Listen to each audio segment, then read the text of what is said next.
Okay. Should be good. Says stream is live. We should get that lovely Discord notification here shortly. Okay, guys. Well, welcome back. Much quicker than we normally do because of schedules and all those fun world things. But Yes. we are here. We're almost to the end. As sad as that is to think about it, it's quite exciting given everything that happened last game. You guys got a lot of information. You worked together. And in game here shortly, an entire week will have gone by of preparation and things that you guys have gotten done. But I'm not going to jump into that too much. I'm actually going to turn the microphone over to Barb and Muscles because you guys are doing our recap tonight. And I'm very excited to hear how you remember last game going and setting the scene for all of our listeners, viewers, and for myself as well. Beautiful. Well, I'll go ahead and take it from there. Thank you for the preamble, Emma. So I want to set the scene. It's Neon City. It's a dark, rain-slicked night, which is pretty typical, but it's sick.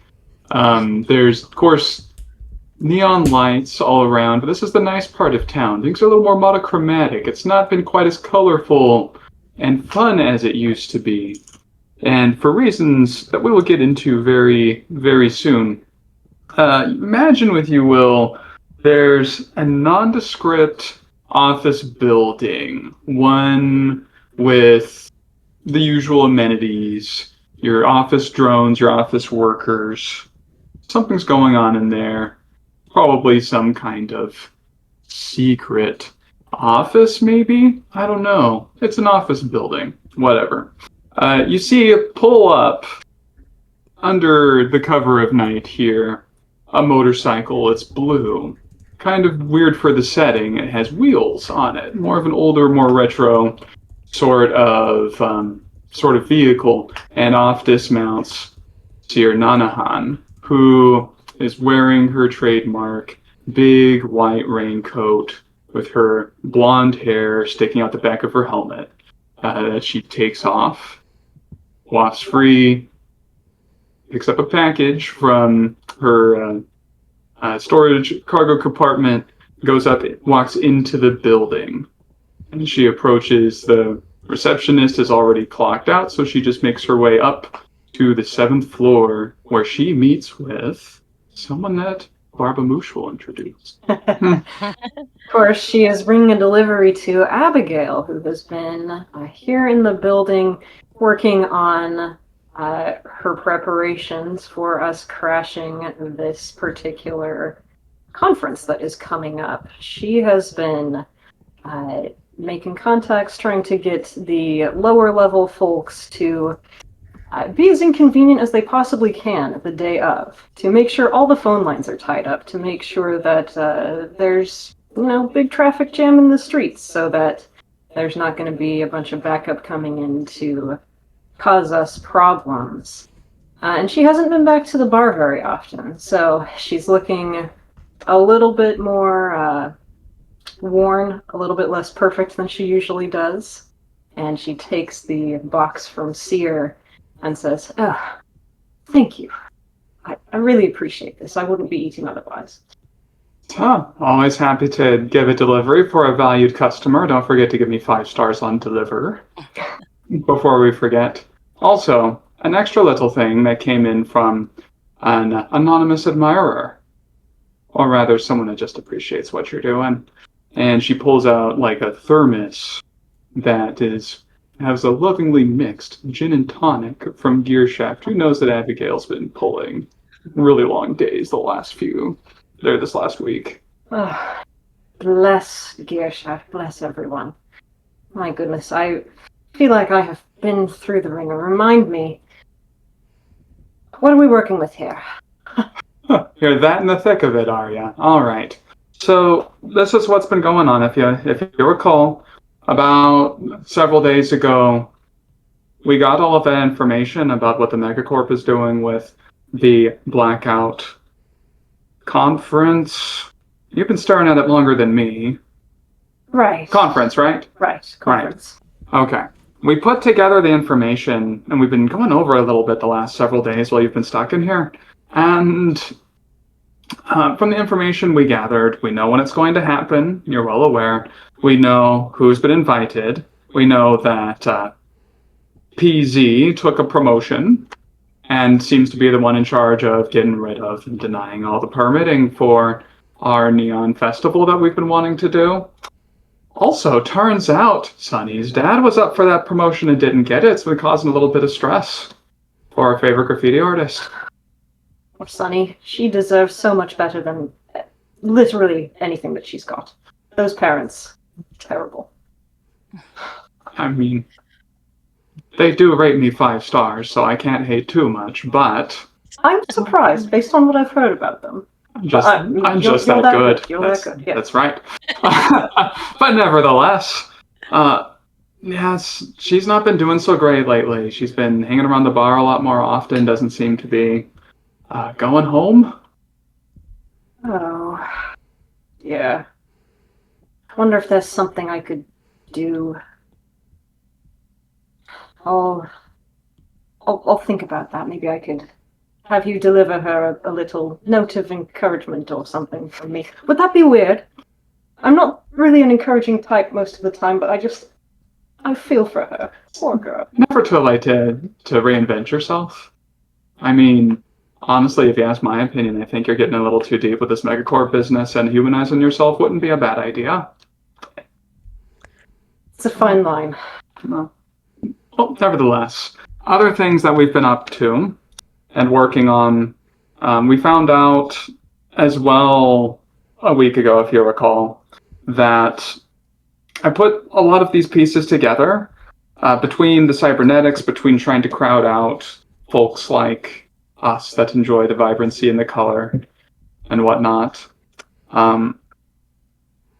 They're trying to crowd people like us out. They want everyone to conform to this kind of monochrome standard, and that's kind of terrible. You don't need me to tell you that, but I feel very strongly about it. I don't really feel strongly about lots of things, but I do feel strongly about that, and I'm glad we're doing something about it. Mary's been working on. I've been helping Mary out a little bit with infiltrating the catering company. So we've got a couple of uniforms for her. Papa Franklin also got me a job, a temporary gig job working security, which is interesting. Hopefully I don't have to fight anybody, but if you happen to see a security guard that you think deserves 5 stars, don't punch me. When things go down. Of course. And then of course you got the ticket. You got a couple tickets too, right? I did. I've got a couple tickets. Dare and I are going to be going using the legitimate ticket route. It'll be interesting. Well, it's always good to take the legitimate route every once in a while, I suppose. And other big thing, and then Sear starts thinking about what happened between her and Miri last time, and she just kind of starts blushing and withdrawing her head into her jacket a little bit. And she's like, "That was the bread, rosemary." Oh, I remember the bread. Yes, the bread was very, very good. You liked the bread, didn't you? Have you had any more enjoying Miri's buns while I've been out? No. Spear just turns bright red, and she's like, I honestly don't. I don't remember I remember there being bread, and I remember her catching me, and I don't remember much else about that. Can you refresh my memory so I know how embarrassed I should be, or how happy I should be? How much fun? Oh, darling, of course. I'm gonna flash us back to that moment so that we can get Miri's live reaction to what happened. So back in the bar a couple of days ago, last session, we had a moment where Miri really wanted to give Seer that last roll. Yeah. Dare was about to eat it. Miri said, "No, I gotta make this happen." Sunny had a little bit of an oops and accidentally hit Seer, pushed her right into Miri. And Seer was a little bit starstruck, but how was Miri feeling about that in that moment? Yeah. Well, I think for Miri, I mean, first of all, probably shock on her face, just like maybe a glance at Sunny, like, oh my God, what have you done? But mostly it's just, well, I can't let her fall. And then I think as Miri like catches her, there's a moment of, I mean, naturally, if you're sort of like holding someone like that, there's a feeling of protection. It's like a neural pathway in your brain because you already have protected them from falling. So for Miri, it's just, I have to protect this, and not just, my friend, but just this beautiful mind and this beautiful woman.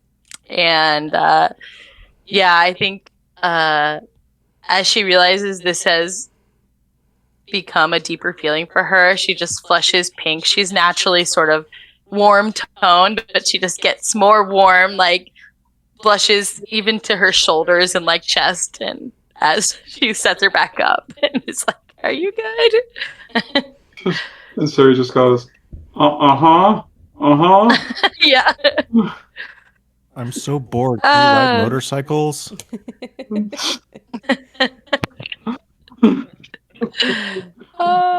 We should turn the AC up in here. There's in the ball pit crying. Oh. Oh no. Oh no. All right. We smash back to reality, and Seer says, I would really like to enjoy Mary's buns. I think. Do you think my buns are? Wait, no. I think that Miri is a lovely person who would probably love to give you more buns, and perhaps even a little bit more than that. And I think you should go for it. Seer kind of like nods, and she's like, "All right, yeah, I can do this. I can." Composes herself and looks back and says, "Fair enough. I'll give it my best. And just so you know, be careful out there. You too. I trust you. It's kind of hard to trust former corpo types, and I realize that you're trying your best. I've been a little cold, but just so you know, I feel like I trust you a little bit more now. And we'll see you there." Thank you. I want to be worthy of that trust. That means a lot. Of course. 5 stars? Oh, absolutely. 5 stars. Here we go. All right, I'll head on back. And Seer puts on her oversized like can headphones and starts whistling and starts walking her way back to the elevator. And as we exit, I'm going to give Barb, I'm going to give Abigail a string on Seer as a sign of like showing that her influence has grown a little bit more. Her that support, that encouragement means a lot. So When Seer leaves, Abigail gets a text from Dare asking her, "How do I ask Seer out?" Oh God. Ooh. Abigail says, just got a whole lot more complicated. And she thinks, do I tell her, knowing that Dare is not good at peopling and it may not happen anyway, or do I try and distract Dare with another target, or do I just tell her the truth and say, I don't think that she's interested in you? Abigail thinks about this. I have a suggestion. I'll hear your suggestion. You could try to figure out Seer. Mm-hmm. Oh, okay. Just because you're into one person doesn't mean you might not be into another person. That is true. Yeah, I will try to figure Seer out, and then based on what I find out about Seer will be how I advise Dare here. Okay, and do you want this to be like you're talking to Seer, or is this just you're kind of inciting on Seer? imagine that this would be inciting on Seer since Dare is texting after Okay. Seer has left. And I'm refreshing myself on figure someone out here. When you figure someone out, you roll a number on some Wit. dice. You roll wit. Yes. So you want at least a 7. All right. Although, if you roll a 10 or higher, you might lose some trust from Seer because you're prying. Oh, well, I rolled a 9. Cool. So not prying. So you can ask Perfect. 2 questions, but you'll get counter incited. Okay. So my questions would be, what are Seer's feelings towards Dare? And Do you want me to answer that first? I guess go ahead and answer that first. Yeah. Okay. So Seer's feelings towards Dare, this is something that you'd be able to just pick up from like their interactions together. Seer finds Dare intriguing, but mostly from the perspective of what could have caused her amnesia. What is it that she's doing with the unseen? Like there's something going on there that Seer's not quite sure. She's not quite sure, and that puzzle is intriguing to her. Something about Seer is she's very attracted to people that express themselves very wildly and creatively. People that aren't afraid to do that. Like person people. So, like, Miri's very much her type. Sunny also very much her type. You yourself, probably not so much her type. Dare, probably not so much her type. Mhm. But that could change. Fair enough. I'm trying to think of which one of these other questions I want to ask.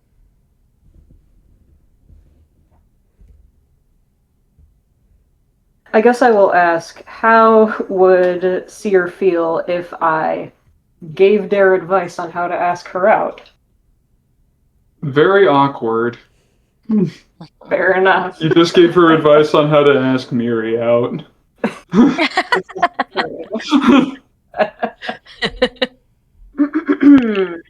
Ooh. And I will counter insight you with one of these questions. That is true. That is in the rules. What is your question for me? What do you love most? What? Ooh, that is a good question. I think that what Abigail loves the most is, probably this is kind of a new thing for her, but what she loves the most now that she has kind of gotten out of the corporate world is I guess what she feels like is the real people of this city. The real Neon City. The folks at the bar, you guys. The stuff that we are fighting for. And a lot of that centers around trying to do what she can to stop these terrible things from happening with corporate. They've affected all of us, even Sunny, who I view as being very innocent and very carefree, very emblematic of like what I want this city to be like, has had this terrible thing happen. Because she is fighting to try and get rid of this corporate crap. Only because you guys pointed it out that the corporate crap is causing issues in the city. If you guys didn't do any of that, Sunny would be just fine. Oh, okay. Oh no! And I feel so bad about it. Anyway, that is what Abigail loves the most. I look down in my hand where I've like had Dare waiting with the dots for probably 10 minutes now. Oh my god. I'm like, oh, all right. And I text back, I think that Sia is more interested in Miri right now, and it might be a little bit awkward if you asked her out, but I'm sure that there's other people who could be right for you. Do you feel like you're fitting in and getting to know people a little better now? And I hit send. She responds with okay. Just That's really accurate, though. Okay. and then a few minutes later, 'cause there's a lot of dots in those few minutes. She admits, I don't know if I fit in or not, but I really care about the people that I'm around. I don't know if they care about me, but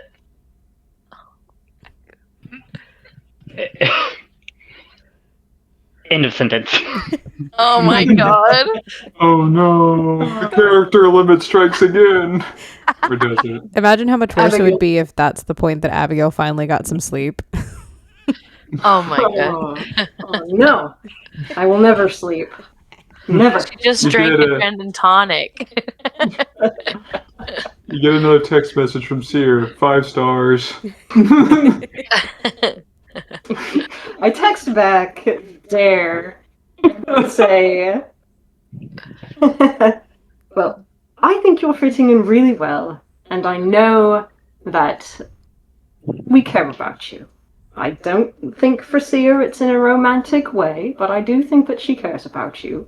I have this very like rambly text message, where I go into like, oh, everybody cares about you, definitely. Don't worry about it. And I end with, and I really care about you too. I'm glad that you're here.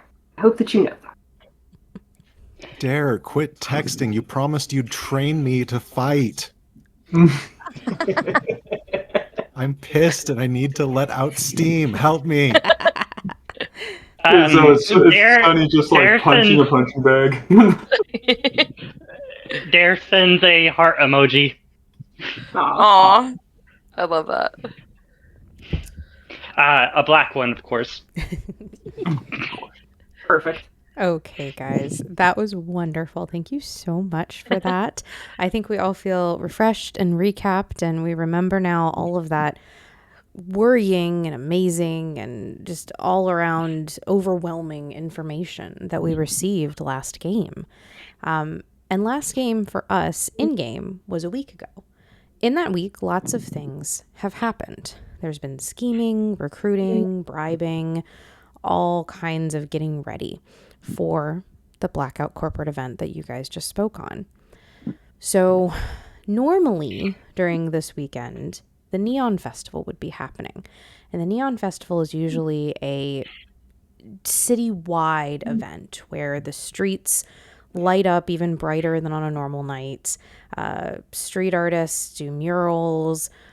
Businesses take booths out into the street for everybody to enjoy. And it is a big, big event that happens once a year. This year, all the businesses have had issues getting it set up like they have years prior. And it was only about a couple days after you guys found all this information that everybody began to realize why. Because then all of the commercials and all of the in-between programs, snippets began happening.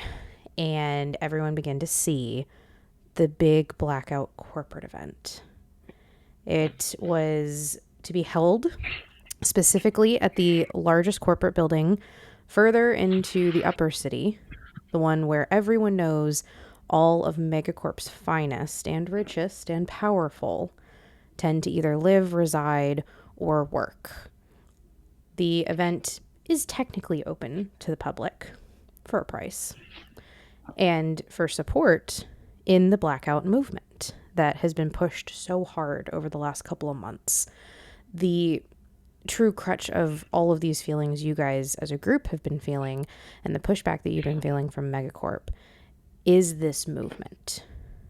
So with all of that information presented to you guys, I'd love to start, and I know we talked a little bit about it already, but I'd love to start with everybody telling me what they've done this last week and how they're feeling leading up to this event, because I'm sure there's a lot of feelings flying around. So, what we've been doing this last week and how we're feeling.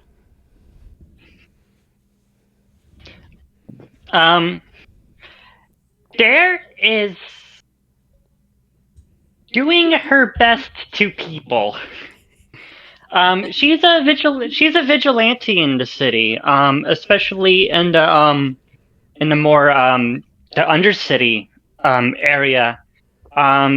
She's kind of like the Batman of the city, going around helping people who crimes are happening to. So despite not being very good at talking to people, I imagine that she still has like a lot of sway with people despite that. So she's been trying to recruit people with her idea of a flash mob. It's but that's the hardest part of it.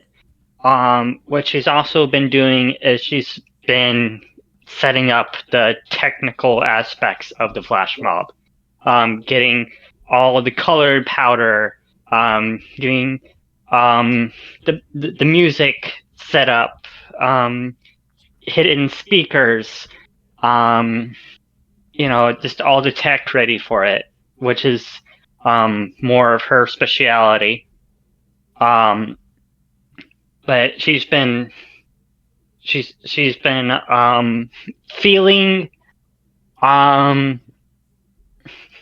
feeling. I guess the best word for it is feeling stubborn. Like she isn't.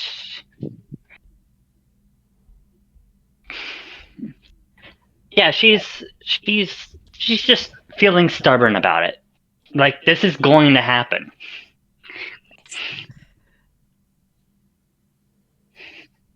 Okay. Nice. On camera, I'm doing like the okay, just like beautiful sentiment. I don't know if you can see me, but I love it. Yes. I guess I'll go if that's cool. Yeah. Miri, as we talked about, has kind of formed a plan and then co-opted half the group to partially do half of it for her. Between Abigail, Seer, and Dare, like she asked them as a group to sort of trying to find out who got hired as a catering company there and what their uniforms are, and then tried to procure those uniforms, as well as baking some really boring, modern looking treats to like hors d'oeuvres, to hand out that she thinks this company would have made based on their Facebook page or whatever it is. And yeah, she's been doing that, and also she has like a million hobbies. And so each hobby, she's like collected a few people who were experts in it or knew about it or had like a good supplier of the goods you might need to do it. So she's kind of activating her people in all of these communities to be there for this flash mob or whatever it is, this color explosion. Anybody who can spare the time, can take the risk to be there for us and help us with our big plan. As far as how she's feeling, I think she's kind of burying herself in her work. She knows this is taking on something bigger than what we have done recently. We're just like cool people at a biker bar. I've just been like knitting and gardening. So this is way beyond anything I've taken on in this lifetime, in this world. And so Miri's just kind of like burying herself in her work, distracting herself from like, it's like she'll think about the moment with Seer in bed or whatever, but like throughout her days, she's very focused on what's going to happen, and she's very worried. I think consciously she's worried about her friends' well-being, and subconsciously she's worried about her own bravery and follow through. I will insert myself here. Beautiful. I love it. Thanks. So what Sear's doing is she's been since we know where the place is, Sear's a gig economy delivery person, knows the city pretty dang well, but she's making sure that her routes are kind of going either past or through that main central square, especially like prioritizing deliveries going to and from that area to get a good sense for what's going on. Since she's going to be working on security detail during the actual event, she figures she might as well know every square inch of that place. But also, as is mentioned, she's helping Miri out with figuring out information on the catering company. And Cyril makes a very particular pit stop during her delivery. She stops by the, she's took her bonus from all those 5-star ratings, probably inflated from Abigail, using her as like communication liaison. But she takes it to the like luxury like imports store, and she picks something up, and she goes back to the bar and finds Miri working on the boring hors d'oeuvres, and she's just like steels herself, taking heart here, and she says, "Hi, Mary, I package for you." Yeah. Okay. Yeah. What is it? Is it one of the? I'll just open it. It's so you open it, and it's like primo quality or imported organic sugar. Wow. Like This is raw cane sugar. Yeah. This is amazing. I don't remember ordering this. Is this like? Did you get this because this is what that bakery uses? Like nothing else will do, or? I picked it up for you because I think you're really sweet, and so is sugar, and not the artificial flavored substitute. So I thought I would just deliver a package. I guess give a gift is what normal people call it. Yeah. Oh wow! Oh wow! Thank you so much. And she'll go in for a hug for Seer. Miri's feeling like she's like flushing. She loves that she's got this gift, but she was just in this headspace of like prepping for infiltration. So she's a little in a fearful mindset of what's going to happen as well when you came up on her.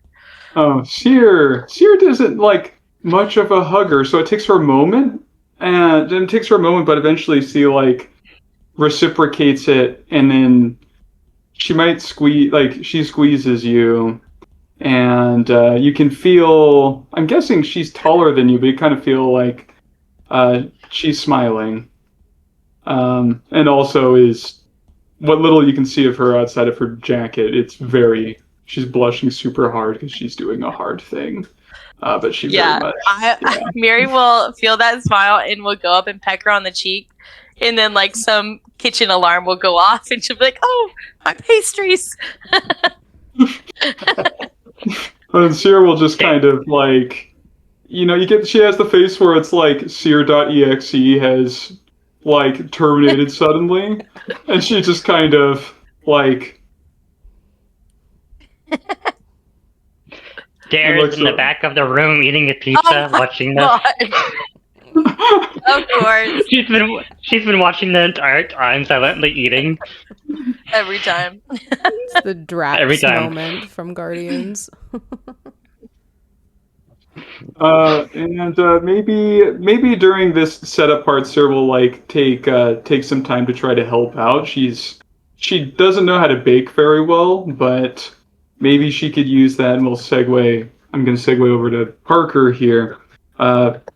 Could show Parker how to like punch dough good or something. That's important. That's an important skill. And by Parker, I mean Sunny. Show Sunny how to punch dough. Yeah, I mean, it sounds like something Sunny would be doing, considering that she's spending a lot more time at the bar since her parents kicked her out of her house.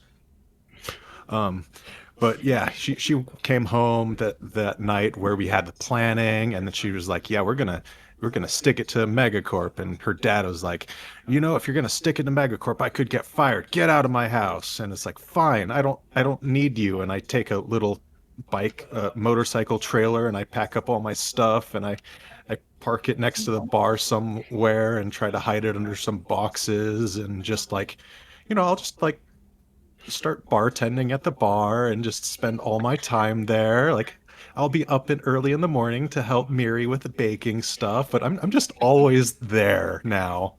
And then I think eventually, Just like Dare is. yeah, eventually Dare notices that I'm always there, and I think Dare said that they would invite me to like stay with them for a bit. Yeah. Yeah, she's got a futon. Which is like embarrassing for Sunny, but she'll accept it and be thankful for it. I think that means you get a string on me since like you have something over me.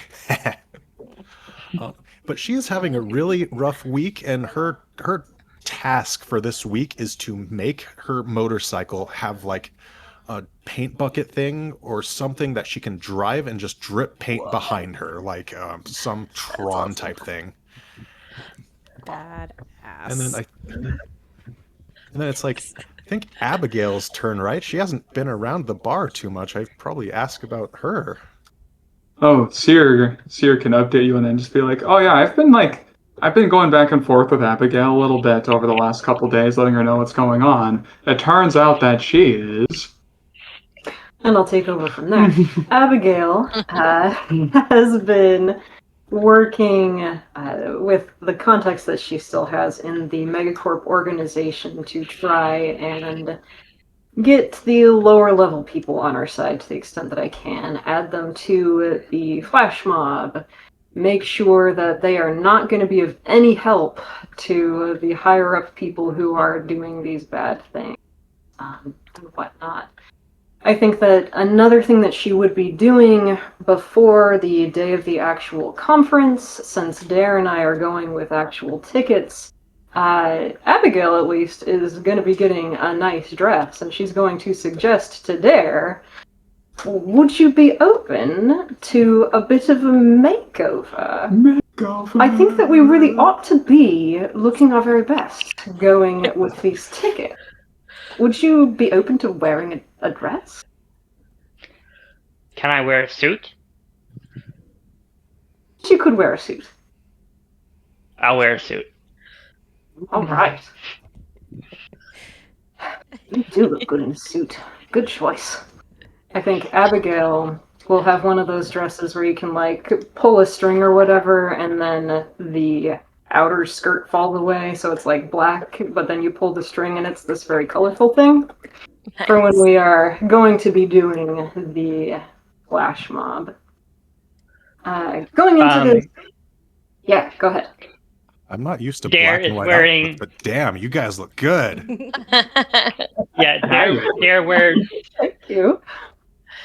Dare wears a black and white suit with her red scarf wrapped around her neck. Awesome. Nice. Abigail. Now I'm regretting the catering uniforms. And like, I guess for Seer, I'm trying to think. When I think of security, my first thought was like full like cop riot gear, but that's not so much security. That's more so like riot gear. So what would Megacorp security be wearing? Would it be suits? Would it be plainclothes? I definitely feel like they put you in all black because obviously this is the blackout movement. You guys need to be on par. Yeah. But I am definitely imagining like it's like I'm almost going with like a Kevlar suit. Like it's working, but they want you to look the part. So I'm imagining this like almost like Batman-esque material, but it is like a three-piece suit that they have presented to you. Whoa. Okay.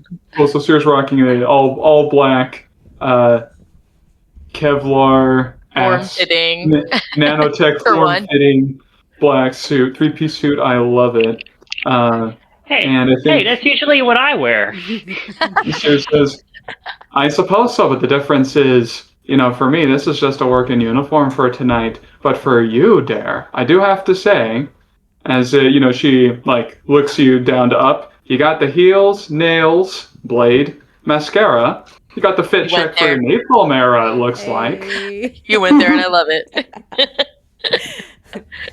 This is the point where we either gain or lose people in the chat because now we're talking about K-pop. Just saying. I think this is the point where we all break out into song, and it becomes a musical. I mean, There's Me and Mary. There's lips pressed together, and she blushes, and she Oh, about faces and leaves. oh no! poor thing. I think me and Miri are in our catering outfits, and we probably go up to Sear and say, "Hey, Sear, do you need any buns?" And we strike a pose. Don't do that. Yes. And here, You do like, that without my consent, and I walk away. Okay, I do it. Steer is happy to see Sunny looking so happy, and she says, "I could definitely go for some buns right now. Actually, are there any left, or are they all reserved for the event?"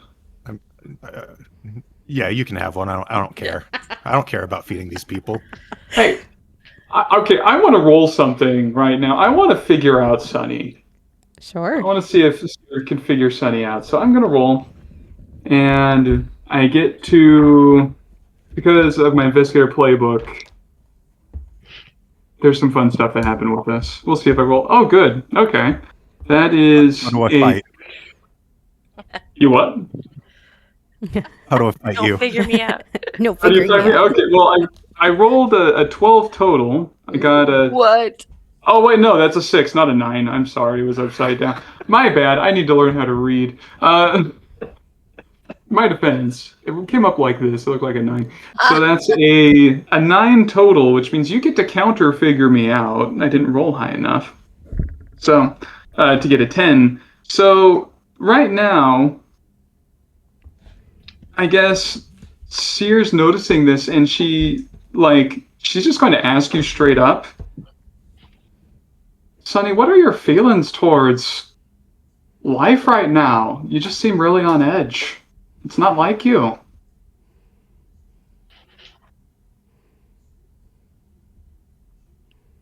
Well, I am I have don't have a home right now, so I am putting all my trust into this group here to help kind of take, you know, not necessarily take care of me, but I'm trusting that you guys will lead me on a pathway that will make my life better, even though it's really painful right now. I understand that. It's the exact same place I am at. Tries for a fist Um, bump. and how can I get you to smile again, Sonny? I mean, I am smiling, right? I mean, Sierra gives you one of those looks, which is like one of those glares that kind of pierces through the facade, and she says, "I mean, for real though." Okay, does that mean you're trying to roll a recover? Yeah, I feel like I need a recovery move because I am doing badly, and I like, what am I? Am I yeah, I'm angry right now. Yeah, If you want to Nice. recover, that's fine. I'm just trying to get my 2 questions from figuring out a person. So, especially with it being angry, Sunny, I would say absolutely you could normally do a recovery move. But with it being more anger Ooh. coded, you could absolutely instead roll kind of a fight, and it would be like an emotional fight, like you're trying to fight off the questioning, not like physically punch. Ah, Ooh. do You could it. also clear it by breaking something important to you or someone you care about. Just saying. I mean, that question seemed to be like, how can I emotionally support you? So I'll roll a fight to see if I can fight it off. Otherwise, I feel like that's a emotional support right there for me. Yeah, absolutely. I got like a 6, not very fighty. Okay. I will say, however, Sunny, especially given everything that's been going on in your life, I think you kind of deserve a +1 there. There's a lot of like inherent, deep seated kind of anger for everything that's been going on. And I also feel like, you've been doing a lot of training with Dare, punching dough, doing all these things, and you've been like preparing physically. But then for someone, your friend, to come at you at like an emotional standpoint, that's going to incite some anger. So that would actually make it a 7 for you. Ooh. Which means Which means that you can flirt with or provoke your opponent to gain a string on them. Through violence or cutting words, inflict a condition upon them. Create an opportunity for an ally, or take an object from your opponent to seize a superior position. And you get to pick 2 of those, but Seer also gets to pick 1 of them because you rolled a 7. and this is Seer. Yes. Oh my god. I will take that bun back and hold it over you and be like, well, why don't you say anything to Miri? Deflection, baby. Okay. I'm going to. All right, so that's one of your choices. What's your other? Do I get to take your other choice right now, or do I get to repartee I think the first? mean words were the other choice. I was about to say, I think that The definitely taking the counts bun. as a cutting word, and that means you're going to take on a Yeah. condition, which I'm going to pull my list up real quick. Oh, I've got it right here. We have angry, frightened, guilty, hopeless, or insecure. I'll let you pick which you feel would affect Seer the most in that moment. I think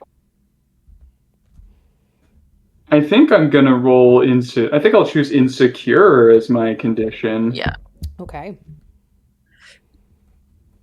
I could have just accepted a hug and I deflected. I am mean.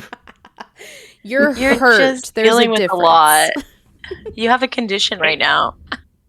Yeah, so I'll take the insecure condition, and I think Sir will just respond with like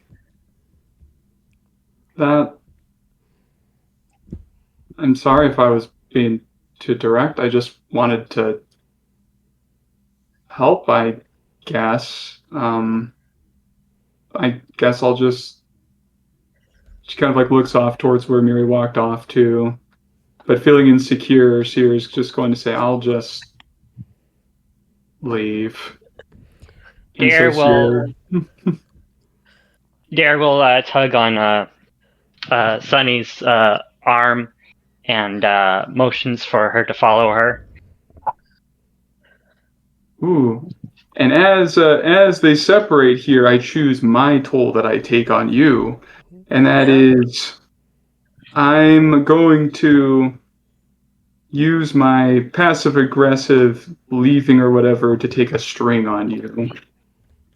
Because I'm going to use your guilt in this situation to take that influence for later.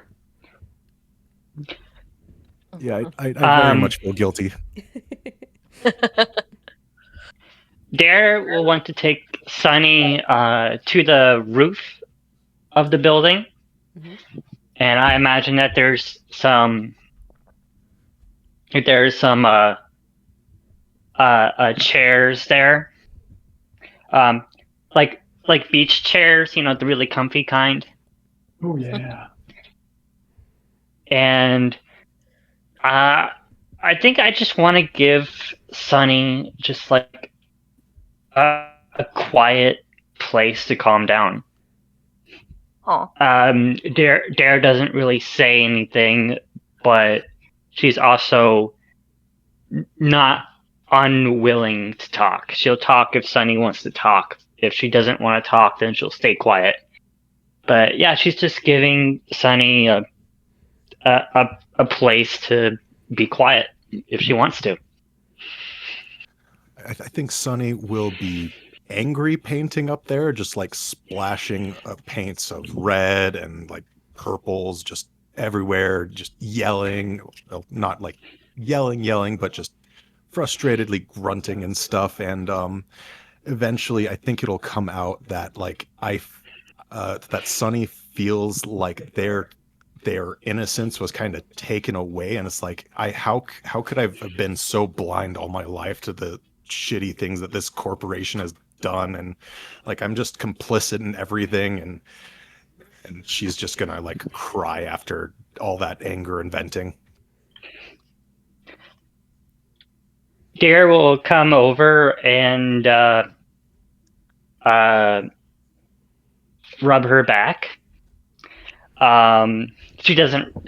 She's bad at people, so she doesn't know if it's okay to hug her right now. But she'll rub her back. And there will be like, I have amnesia, as you know, so I never had a childhood. I never had parents. I don't really understand, but I like to imagine that the Pride is my family. I see Abigail as my mom in a lot of cases. I see you like a little sister.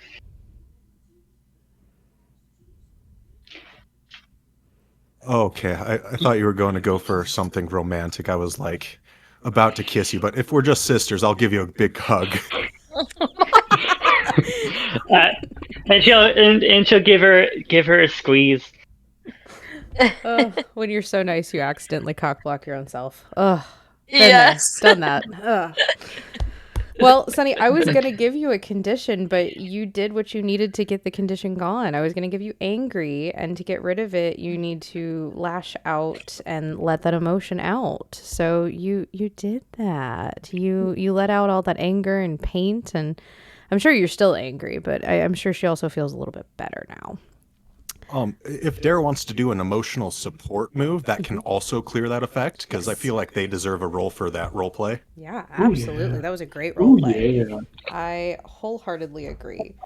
So Yeah, and the last thing that I want to say is that they may have abandoned you, but they aren't your only family.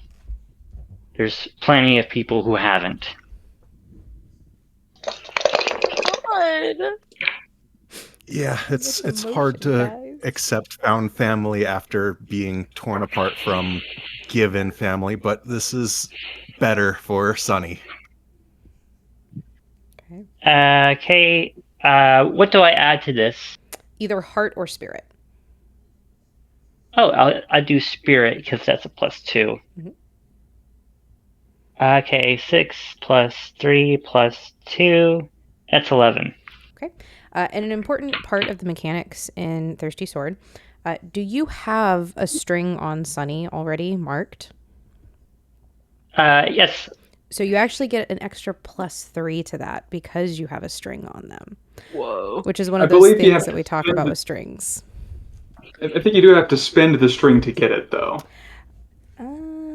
Well, I you are have 2 correct. of them, You can so spend I it. guess. Okay, I have 2 strings on her, so I'll spend 1, and that'd be what, 14? Yes, it would be I a mean, very, very large max. roll. And what that means is if they open up to you, you get to choose one of the following, and then you can take a string from them. So you basically get your string back, which is pretty cool. And you get to either help them clear a condition, mark an XP, get a +1 in one of their sections moving forward, or gain insight from the GM about an obstacle that one of you is personally facing. You can absolutely choose to clear the condition here if you'd like. I'll be very benevolent here once again as the force of nature and let you know that I am going to allow Sunny to clear that no matter what because they were vulnerable and because they broke lots of shit. So you can pick one of those other things if you would like to.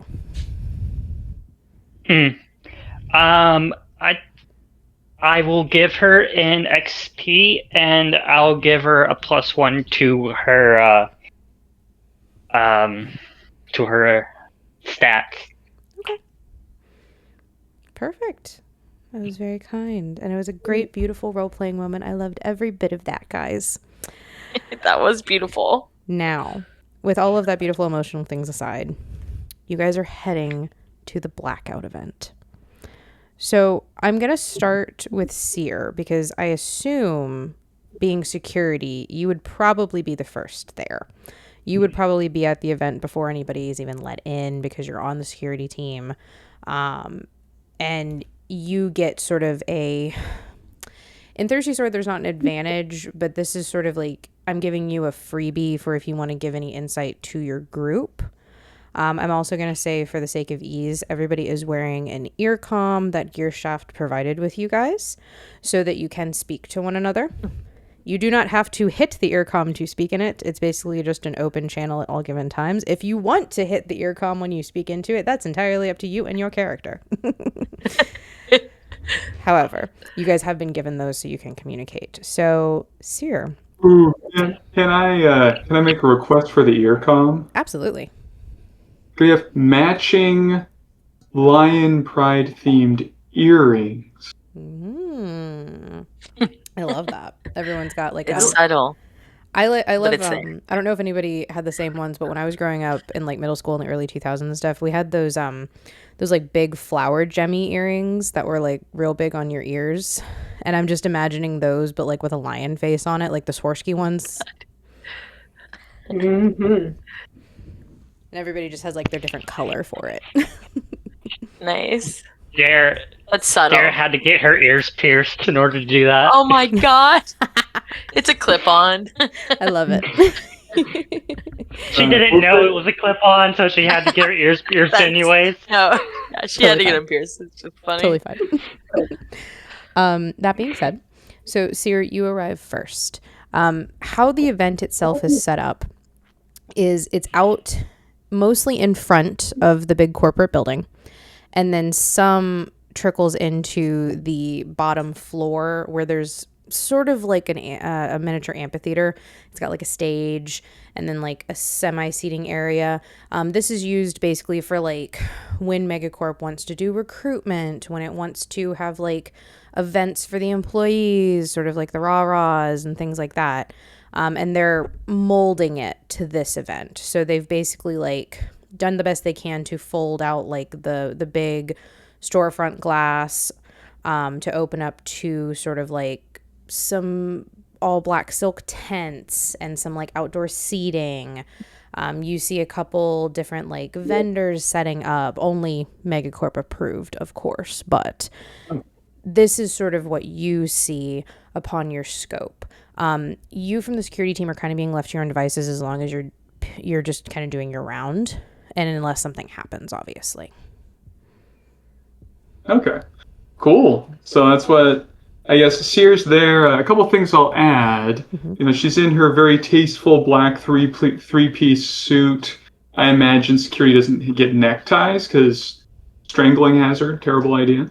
But her earring is white to match her jacket color, but also so it doesn't clash with the color scheme. The color scheme of the work uniform here. So, yeah, she's making her rounds. She also stashed her skateboard somewhere, like under like a trash can or like under a conference table or something, in case she needs it for later. And she'll kind of get on the channel and she'll mumble when she's by herself. At one point, she says, "Everything's all clear. Things are normal. Over."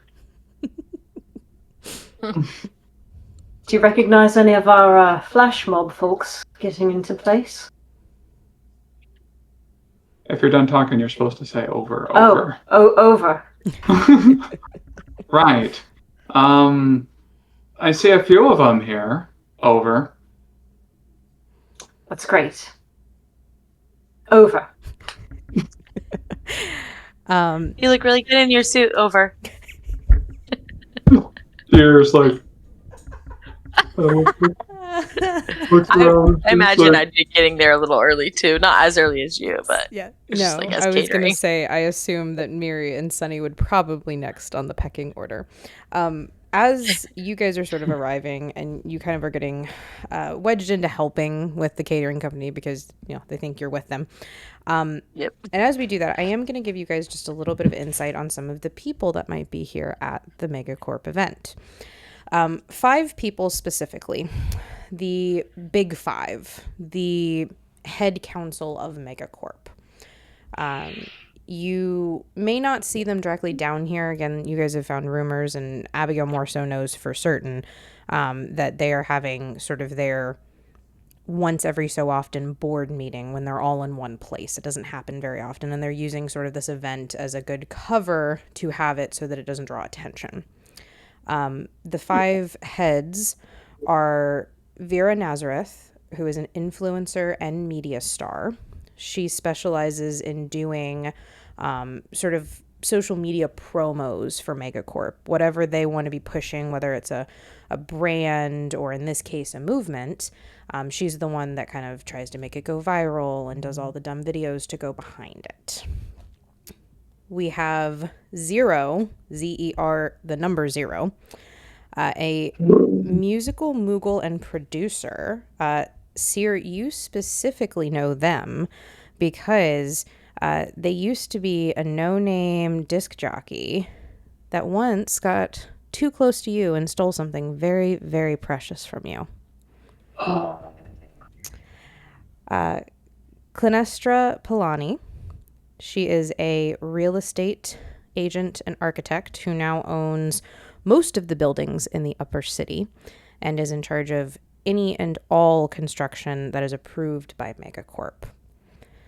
Then we also have Juno, who is a half android tech, biotech, surgical advancement in charge of those companies. So anything from biotech needs in hospitals to crazy wacky out there body enhancements that people are doing in the upper cities, and then once again any and all products from Megacorp that they wish to be pushing, Juno is in charge of testing and dealing with.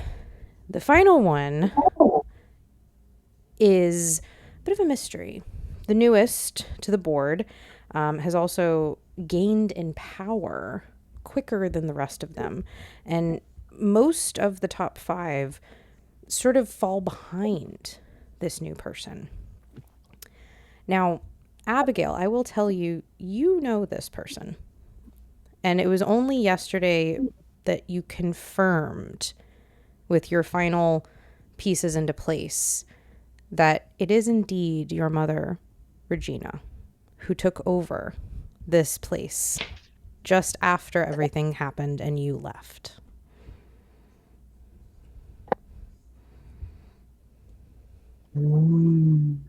Juicy. Is she in charge of anything, or is it just like she is just in charge of Big everybody boss. She's, Yeah. she's like the big boss. She And does do we know what she did secondly. before? Say again? Do we know what she did before? I mean, Yes. Sorry, that's what I was going to say. She was known as a fashion guru. She was in charge of all of like the fabrics, the tectonics in that go into it, the nanites that go behind a lot of the things. It's rumored that she was one of the first people to actually integrate nanites into a lot of different items. They've always been a part of Neon City, obviously, but she very much started the movement of like the full integration of the nanites. so Juno is not part of the nanite. He's just biotech. It's a gray area. The nanites are a sweeping over everything in Neon City, whereas before they weren't as prevalent. But especially in the last like 5 to 8 years, they've begun incorporating into everything, to fabrics, to biomech technology, to the city itself. Whereas before, the nanites were always there. They were a part of the technological scope, but they've become much more prevalent. So, with all of that information, I'll turn it back over to you guys, but I just wanted to make sure before we got too far in that you did have all of that. There is a possibility you can see these people entering during the event itself. I'm going to give each of you kind of a bit of an opportunity. I'll just ask you to roll and tell you what to add to that. It'll be sort of one of those open rolls to see if you notice them. But then that way you still have that information. Now, jumping back to Miri and to Sunny, you guys have been sort of led to this very tiny, very cramped, very corporate kitchen. Miri, you immediately feel like every hair on your arm stand up. You're like, this is not a kitchen. This is like an abomination. Yeah. Miri's buns en route. I think we'll just try to find a task that's obvious, that people are doing, like arranging things on trays, and squirm in there. And I'll just be like, Sunny, what was that with the buns? And see, why did you do that? That was kind of embarrassing. Oh, I thought it was an inside joke where like Seer was wanting a pastry or something, so we're just giving them extras. Maybe I just have buns! I'm so buns on the sorry. brain. I'm so sorry. I'm so sorry. Oh my! And I'm black, white, and red all over. I'm red too, and I'm like, oh my gosh, I need to apologize to Seer so bad. I'm messing up so much. Seer's hearing this conversation on the open comms, just passively. We didn't do the thing. There's this like you're supposed to say over. No. No, we weren't talking to you over. You're talking in person. We don't have to say over in person. Oh man, is that canon? Did that happen? If it helps you guys at all, I imagine Seer has another earpiece with the security chatter, so she's not paying attention until she hears over. So it's not until Dare says over where Seer's starting to pay attention now. So okay, yeah. So what you said she did not pick up on. Okay. Yeah. Well, anyway.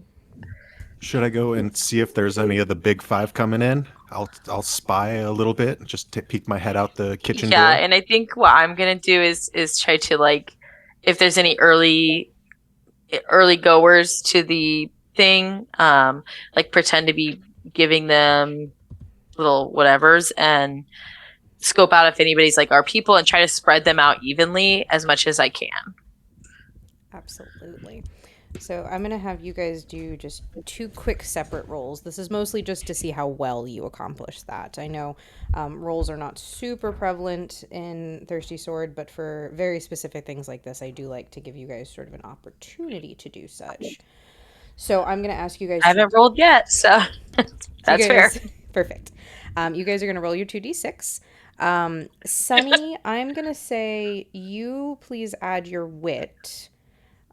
Miri, you please add your grace. Okay. What do I got? I'm good. I got +1. Mm-hmm. A total of 6 with my -1 wit. Oh no. Hey, I got 6 with +1. High five. Okay. So, and just as a reminder for anyone listening, a 6 is technically a failure in Thirsty Swords. You need a 7 to a 9 to get that sort of success. There is a little bit deeper of that, but nothing bad happens because neither of you got below a 6. So this is just... We do get an experience. Yes, you do get an experience, though, because you'd failed. So you guys managed to get out there. I'll say, Miri, you still are able to notice a couple of your people and spread a couple of them out. But because it was a failure on what you were attempting to do, what ends up kind of happening is they end up sort of clumping around you and trying to eat the food and not spreading out the way that you might want them to initially. Yeah, the first tray out is always empty immediately. Yeah. Sunny, I'm going to say you managed to make sort of a circle around the room, but the downside or the failure, I'll say, is exactly what Miri just said, which is you are one of the first plates of food going out. So basically before you can get too far into the room, your tray is empty and you have to go back. Yeah, like smack somebody's hand. It's like, take only one. Jeez. Okay. And with that, I'm going to say about this time, not early, not quite on time, probably just a little fashionably late, would probably be when Abigail and Dare arrive. They are both aura farming. Oh yeah, 100%. Just JoJo posing. There is a small Strutting bit her of stuff. paparazzi out front because obviously, Pixar didn't happen. So yeah, you guys absolutely could pose a little bit to those people. And, taking a bit of a liberty as the force of nature here, Barb, I'm quite sure that some people would probably be a little scandalized to see you knowing just tidbits of the history. Mm. Dare is wearing cool sunglasses. Her scarf is black somehow. Nanotech, baby. Yeah. Black and white suit. Mm-hmm. She's got one hand in her pocket, another hand on the back of her neck. Oh my Neck, god. looking towards the sky. Oh, too cool. The city is always dark. There's no need for sunglasses unless you're just aura farming. Yeah. I mean, Straight face, stoic. Yeah. Abigail takes Dare's arm and kind of walks inside with purpose Mm-hmm. and taps the comm and is like, "All right, we are in the building. Over. Has anyone seen the Big Five yet? I think we want to make sure that they're here before we start the festivities." Did you say over and then talk again over? I didn't say over. I wasn't finished. Over. But yes, over. I'm not supposed to do that. Over. Like, after hearing over multiple times over the comms channel, Sear's paying attention now, and she says, "Well, if you're asking if we've seen anything, you should talk to the person who calls herself Seer. That's me. Over." Which brings up a very good point, Seer, especially because you as the security have had to make a couple of loops. Would you mind giving me a roll? And I'll give you a choice if you want to add your daring or your wit. I'm going to choose wit for a very particular reason. I have an ability that actually works really, really well for the situation. It's called Read the Room. Mm-hmm. It says, "You're a brilliant observer of people and a master of mimicry, so good thing you put me on the payroll." Just a moment in a new environment, and you know just how to behave to get what you want. Roll wit. So I will roll wit, and maybe I can get some fun things out of this. So, potion bottle is a 6. Okay, that's I kid you not, a 12 total. Woohoo. We did say all 12s at the beginning of the game. Well, me Thank and you Sunny for- got a 12 together. Right. You add them. All 12s. There we See? go. So on a team-by-team basis, we're going all 12s, baby. Got number. Yeah, so I rolled a 12. I have a couple questions I could ask the force of nature, or if you have a specific thing that you're looking for, I can take that too. What would you prefer, Emma? We'll do a little column A, a little column B. I'll give you a little bit of information, but I will allow you to ask one question first from your list. Okay, cool. So I'm going to, this might actually be exactly what you want to tell me anyway, so I will ask you, who should I be keeping an eye on? So, Seer has been paying more attention than the rest, not because, her team is doing badly, but because it's quite literally her job right now is to be looping around the edge of the room, wallflowering it, and just paying attention. So you did see Vera, the influencer, entered. Probably wasn't noticed by Sunny because they were overtaken with their tray of food at the same time that Vera was overtaken by the paparazzi flashes, and it was just bad timing. But you did clock her and saw her sort of make her way around the edge of the group, or the crowd, pardon me, take a bunch of pictures, and then head up a very hidden staircase. It's one of those that, like, if you're not sitting at the perfect angle. It just looks like a wall until you get to the right angle in the room, and then you see there's a hallway and a staircase. That's sick. And then you also noticed Clinestra, the real estate and architecture head, arrived, but poor Miri probably didn't notice because she was, trying to organize your flash mobbers, and the flash mobbers were actually just very hungry. So then, of course, she had to feed them because it is within We Miri's got flash nature. mob. And Clinestra does about the same thing. She kind of makes her way through the photos. Probably, and I'll give this to Sierra as a freebie, they're probably doing this because they want their pictures in the media as a good sort of alibi. And also just so, like, if anything were to come to light about their meeting, they could be like, oh, no, what are you talking about? I was at the event. Because all of their dealings are very hush-hush. So you did notice the two of them arriving. And in your head, going back kind of answering this question, it seems like there's 3 more that should be arriving. And they should all be coming directly from the front, but taking the same path. So rather than a person, it's sort of an area that you need to keep your eye on. Okay, cool.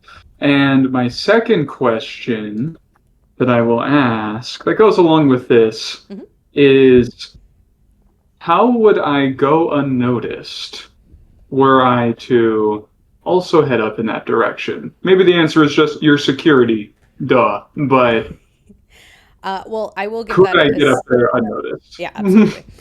There's kind of 2 parts to this answer. The first being... Cool.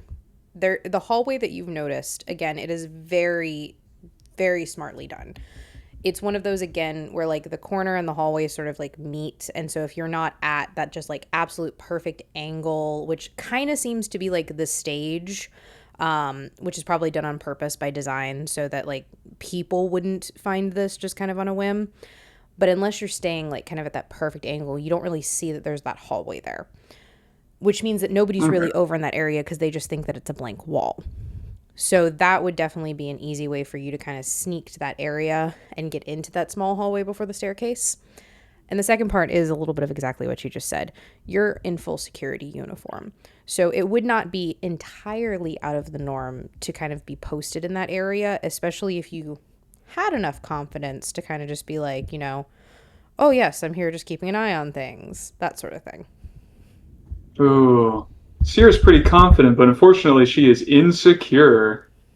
Very fun of you guys to put the insecure person on security. Nevertheless, Sierra will report in on the group chat, and she says, Sierra coming in. 2 of the 5 VIPs went back through this kind of optical illusion looking hallway towards the back there. I'll stand up kind of in that vicinity so that way you can see whereabouts it is, and then I'll keep making my rounds. Might be able to get back there if we're sneaky enough about it and we don't look like we don't belong. Over. And Sierra will go stand in that general area so everyone else, if they see her, they will be able to figure out, oh, this is where that hallway is. And what if we just tell like all the party guests that there's a secret hallway so everybody goes so that we can just follow the whole group? Did you forget to say over? Oh yeah, over. I'm so sorry. Since she is a wallflower by nature anyways, we'll just be a wallflower near those stairs. Perfect. Yeah, I think I would be like, I think we should keep the stairs private so that in case whatever we want to find out needs to be private, is my thought. Over. Oh, so many overs. Oh, and I do want to clarify, her black and white suit is inverted. So the jacket is white and the shirt is white black. Suit. Okay. Looking so good. I'm going to go ahead and give Abigail and Dare their opportunity to notice something. So if the 2 of you want to go ahead and roll. And I'll be like 2 minutes. Go on. I'll be right back. Go right ahead. You're fine. I'll give you guys I'll give you kind of the same opportunity just because in this situation, either daring or wit would work.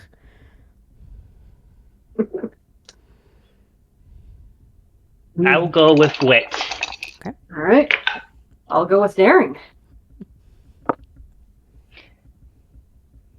9 for me. Okay. I got 11. Perfect.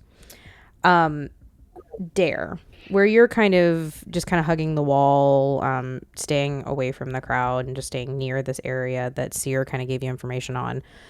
You have about the perfect viewpoint as Juno, the biotech android, enters, goes through all of the paparazzi, takes the pictures, and does off one beat from that same path, which is that they go over to the wall panel just on the other side of the hallway, press into it, and then you see their hands, very sci-fi-esque, turn into like some tools that sort of like zip drive into the wall a little bit.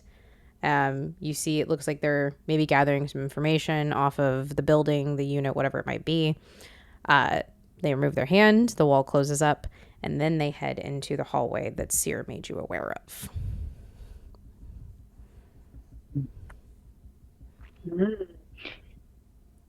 Oh, that is a little thing here, by the way. Sierra will stand next to that wall, and then as soon as Dare posts up, Sierra will like nod and keep making her rounds. So that way it's not just the two of us loitering in the same spot. Sierra wants to make sure, Sure thing. she gets Yep. 5 stars. Dare has it. Dare has her drink that she isn't drinking because it's not a strawberry daiquiri. Mm-hmm. She just has it. And she'll kind of just slowly wander over towards the opposite wall, okay, and investigate it. But in a way that looks like she's just loitering. Mm-hmm. The reason why she got those sunglasses is so that nobody can see her eyes. Understood. Okay. And I'll jump to that in just a second. Abigail, as you kind of, I'm sure, are making your own kind of rounds and however you want to sort of play that, because you, more than anybody, sort of has a little more clout in this aspect, because once again, there is this sort of like hint of scandal with you being at this party, you being here. You can kind of create the diversion. You can kind of like pull the attention. So once again, kind of however you want to be playing that. But you notice when Zero enters, and you recognize Zero. You remember he was in charge of quite a few different music backdrops to shows that you worked or were in charge of, worked very closely with your mother for a very long time. And so this is why you were able to pick him when he entered. And you do notice that he sort of plays the crowd more than the other ones did before heading towards that wall that Seer made you aware of. Okay. Well, I think that I would let everybody know. Go. Zero, that's a musical act, is here. So that's at least 3 out of 5. Unless Dare has told us that she saw Juno.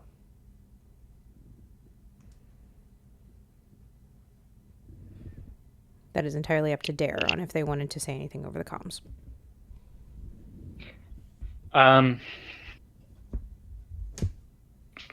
The weird cyborg did a weird thing to the weird wall, checking it out. Over. Sounds like we've probably got 4 out of 5 then. Thanks for checking it out. Over. He did what to the wall? Over? Figuring that out. Over. Question. If we don't know who the 5th person is, how will we know if they're here? Over. I think I have a very strong idea of who the 5th person is. Over. Well, that sounds ominous. Over. I'm going to make a bit of a scene and see if I can get a little attention from Mummy Dearest here.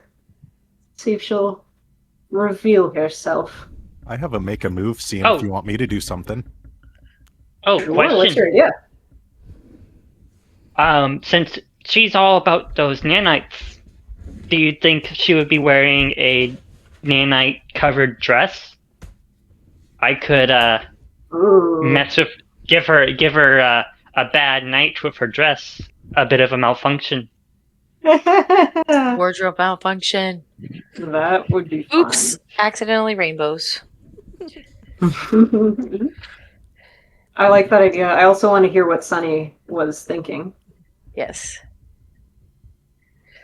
Well, if you want somebody to make an entrance, I am a really, really distracting person. So if you need anybody, like the whole room distracted, I can fall down or something and like everybody will look. I will guarantee it. You have a lot of options here, guys. I will let you know we're coming up to where we're probably going to call it for the evening. I have about 2 more things that need to happen, but I'm already kind of in my head about how they're going to happen. So this would be the point that if you guys wanted to go ahead and incite your distraction, you absolutely could. I'm going to take a bit of liberty and say that you probably gave all of your flash mobbers, you probably communicated to your security people that have set up whatever you wanted under the stage, a high sign, something that needs to happen before they go into action and create all of this chaos. So you can incite that. I was thinking that in like the inciting incident, like the signal for it is, I imagine at these things somebody will always like start it off with like a speech. So like as soon as somebody is trying to give a speech, their microphone will go off, and an explosion of color. Yeah, and there's a big graphic display behind them for their like speech, and that's where Sunny's artwork appears, and that's the signal for everybody to like start throwing colored powders and like reveal their true outfits. I love it. So we can definitely do that. I'll say that it's been into the evening enough that indeed you do notice none other than Pete Za, the PZ himself, the man who got that promotion. Meatball of Neon City himself. He's real. The man who got Sunny's father's promotion. He still has acne. Yep. He has full adult acne. He makes his way up in a very nice suit, a very nice all black suit. A couple things you guys clock right away. He looks very nervous. He is definitely sweating around his collar. He is fidgeting. Even though the suit is very nicely made, it looks very ill-fitting on him. Not that it's not tailored perfectly, because they would never. But specifically, he keeps pulling at it, and he keeps like adjusting it, and it's like all kind of haphazard because of these fidgets. And you also notice that he's holding a couple note cards. He keeps dropping them and then pick them up, and it takes him an extra minute to get up onto the stage. So as he steps onto the stage, as our Pete Za, as he enters the stage and he goes to speak, how do you guys want this? And I know you've given me a brief description, but tell me exactly, what does everyone envision this high sign, these things that you want to create this distraction? What have you been putting in place for the last week? I mean, I think I might, like, realizing that this was the person who had sex with my mother, I might want to go up on stage and slap him. Maybe start us off with that. I would like to use the main attraction there as my playbook move. But this is, well, whatever everybody else is doing, I'm getting up on that stage and I'm going to slap him. The sound of that slap makes the I would like to assist change. by being the security person that's supposed to not let her get by, and I will just not do a good job. Nice. I love it. So he tries to start his speech, but as he's talking, he gets a little bit distracted as a woman comes over to him wearing a working outfit, catering outfit. and slaps him. Mhm. And with that slap, Dare times it perfectly. Yes. Presses a button on her phone. Boom! Color.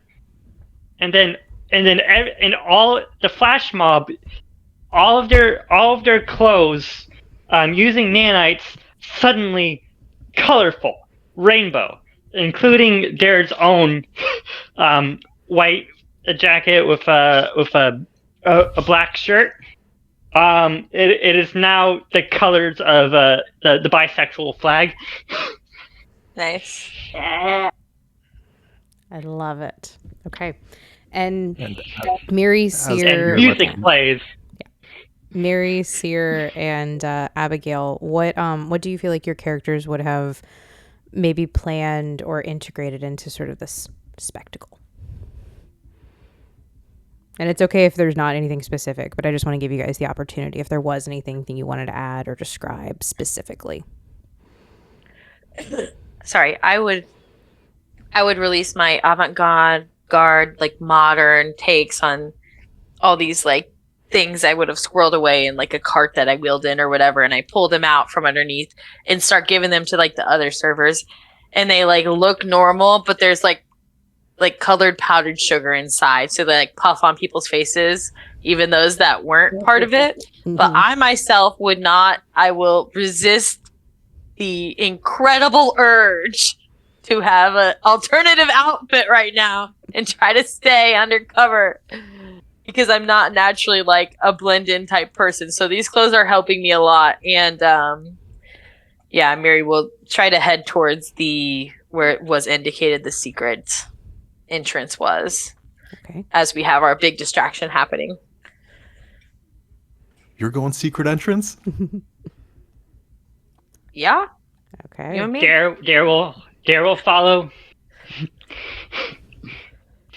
Yeah, I think that Abigail, not necessarily adding anything to the chaos of this room. She does like pull the cord to change her dress color, and then she Amazing. is going to move to that secret entrance. I think actually, if Sunny and Seer, who is maybe escorting Sunny off of the stage at this point, need Escorting. people to get out of their way, Abigail will girl boss her way to be like, "You, security, bring her this way."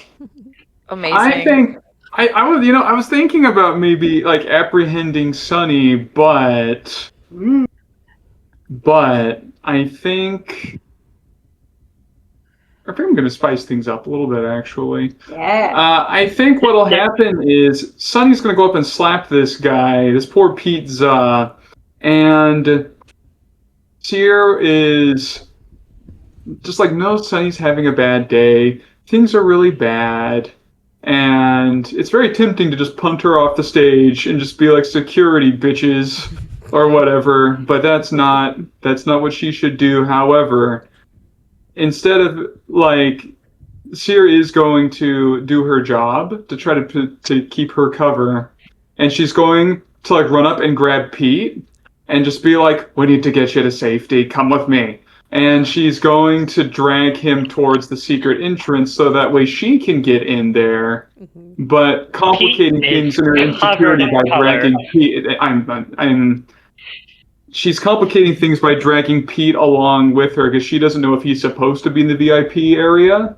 Yeah. But she's not thinking right now. She's just acting. Nice. There's a bunch of loud party music, and there's choreographed dancing. Everybody is covered in colored powder. Okay. So as you guys find your places in the chaos, whether it's making your way towards that secret entrance, whether it's feeling triumphant on stage where you just got to slap a man, whether it is knowing that you have handed out contraband, powdered sugar, or girl bossing your way, you find your moments in the chaos. And for just a brief moment, all of you feel this sort of bloom of hope in your chest because it's working. What you wanted to happen, it has begun. It has started. And you guys are starting to kind of coordinate yourselves. Abigail, as you are sort of doing what you do best, parting the crowd, girl bossing your way through life, you feel an energy behind you. That same sort of crowd parting, that same sort of girl boss energy that you know all too well. And you don't turn all the way because you would never give the time of day, but you just sort of glance over your shoulder to confirm. And by the time you do glance, you feel a hand touch your shoulder. A very elegant, cold hand with matte black nails, longer than they probably should be. And they dig in just slightly to your shoulder in a way that you are very familiar with.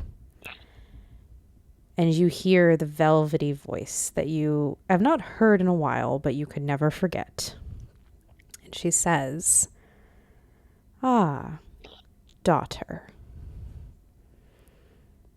Now, in a similar realm, Miri, you've made your loop around the room. You have handed out your contraband, and you've sort of started to make your way towards that hallway that your beloved seer found so cleverly. And you sort of glance over your shoulder to make sure that all of your people, your family, they're coming with you. Yeah. And you see this scene play out with Abigail. But the problem is, you recognize this woman. You know her as well as you know yourself, because she is quite literally a part of you. And for the first time in many a decades, you recognize your sister. And with that, for this evening, we're going to call the game. Dare, go ahead. You were going to say something. Over. Dare, we'll see somebody touching Abigail, and she doesn't care who it is. She's going right over there to protect Abigail. Well, we'll pick up with all of that next time. Yeah. But next time is going to be this confrontation. You guys are going to have the choice to, jump in and deal with Regina, deal with her on a bunch of different levels, and hopefully come to a final conclusion on a lot of stuff. But for now, we are going to call it there. I think a perfect Can I cliffhanger. ask something really quick? Absolutely. Just for my notes for next time. Regina is my sister. Did you, in your head, have any plan for what her domain is, what she's all about as far as Absolutely. my thing? I will let everyone know this is in-game, out-of-game information, but it's important. And Miri would get this as sort of a freebie anyway. So from the realm that you guys came from, you were in charge of Hearth and Home. You were the sort of the family unit. That's why you were so powerful in the realm that you came from, is because that was a much more integral part of the realm that you came from. Mm-hmm. In the opposite way, where you came from, innovation, not necessarily new ideas, but specifically mechanical mindedness was not near as prevalent. And so in a way, your sister was where you are currently in your previous realm. However, in a world like Neon City, where innovation, mechanics, the nanites are so prevalent, she has stepped into a power that she had never known, that she had never imagined for herself, and something that she very much will defend to her dying breath, because she doesn't want to go back to the way she felt before. So she's innovation, no matter the cost. Yes. And analytical despite everything. Mm-hmm. Wow. That's really cool. That's your force of nature. How is she your mom and so hot? Barb and I have been working behind the scenes a little bit on this. I cannot take full credit for that. It was a very, very Okay, nice. good opportunity that she allowed me to have, and I'm very happy to take it. What if what if Miri had been interested in Abigail, her niece? I mean, we've all watched Game of Thrones. Shit happens. We all know That was about a bullet dodge there. Greek mythology. You're a demigod. Amazing. Wow. That was awesome. All right, guys. Well, I'm going to turn the stream off. So everybody say bye, stream. Bye, Bye. stream. Bye.